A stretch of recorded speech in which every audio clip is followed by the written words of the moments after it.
Conditional sentence जिन वाक्यों में जे या जेकर जैसे शब्दों का इस्तेमाल होता है वो कहलाते हैं कंडीशनल सेंटेंस। हमने पहले पढ़ा था conditional sentence of present simple और आज हम पढ़ेंगे conditional sentence of past simple.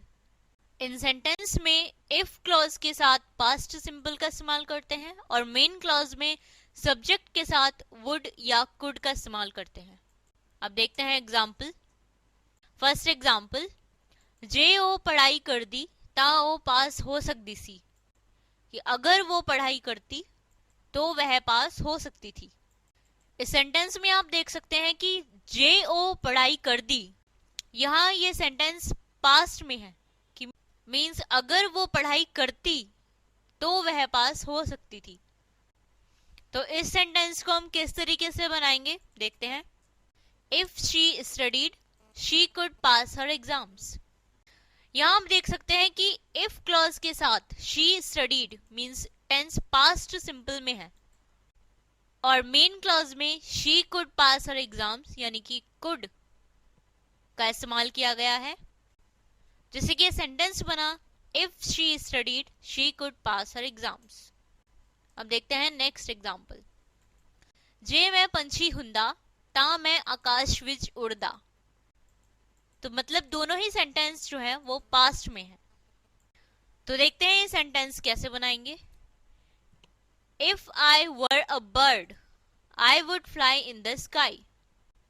यहां आप देख सकते हैं कि इफ क्लॉज के साथ आई वर अ बर्ड यानी कि इफ क्लॉज के साथ पास्ट सिंपल टेंस का इस्तेमाल किया गया है और मेन क्लॉज में आई के साथ वुड का इस्तेमाल किया गया है, जैसे कि सेंटेंस बना if I were a bird I would fly in the sky.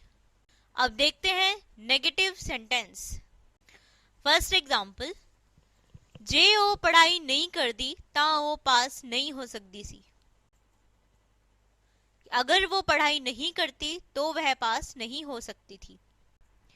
If she did not study she could not pass her exams. इस सेंटेंस में आप देख सकते हैं कि इफ क्लॉज के साथ शी डिड नॉट स्टडी का इस्तेमाल किया गया है और मेन क्लॉज में शी कुड के बाद नॉट वर्ड का इस्तेमाल किया गया है, जैसे कि सेंटेंस बना if she did not study she could not pass her exams. Next example, जे ओ बैंक नहीं जानती ता ओ अपना खाता नहीं खुलवा सकती सी। अगर वह बैंक नहीं जाती तो वह अपना खाता नहीं खुलवा सकती थी। If she did not go to bank, she could not open her account.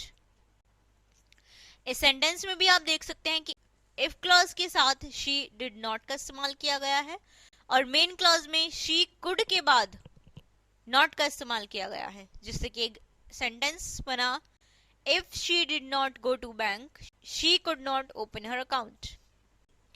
यहाँ आप सेकेंड सेंटेंस में देख सकते हैं कि सेकेंड सेंटेंस अगर नेगेटिव में होता तो इफ आई वर के बाद नॉट का इस्तेमाल किया जाता और मेन क्लॉज में वुड के बाद नॉट का इस्तेमाल किया जाता।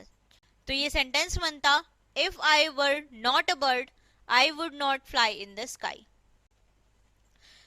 तो अब आप इन सभी एग्जाम्पल से समझ गए होंगे कि कंडीशनल सेंटेंस जिनमें जे या जेकर जैसे शब्द का इस्तेमाल होता है जो पास्ट सिंपल में होते हैं उनमें इफ क्लॉज के साथ पास्ट सिंपल का इस्तेमाल करते हैं और मेन क्लॉज में सब्जेक्ट के बाद कुड या वुड का इस्तेमाल किया जाता है।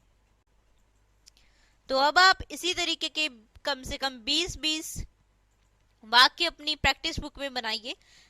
अब देखते हैं कुछ सिनोनिमस। इन सिनोनिमस को भी याद करें ताकि कंडीशनल सेंटेंस बनाने के साथ साथ आपकी नॉलेज भी बढ़ सके।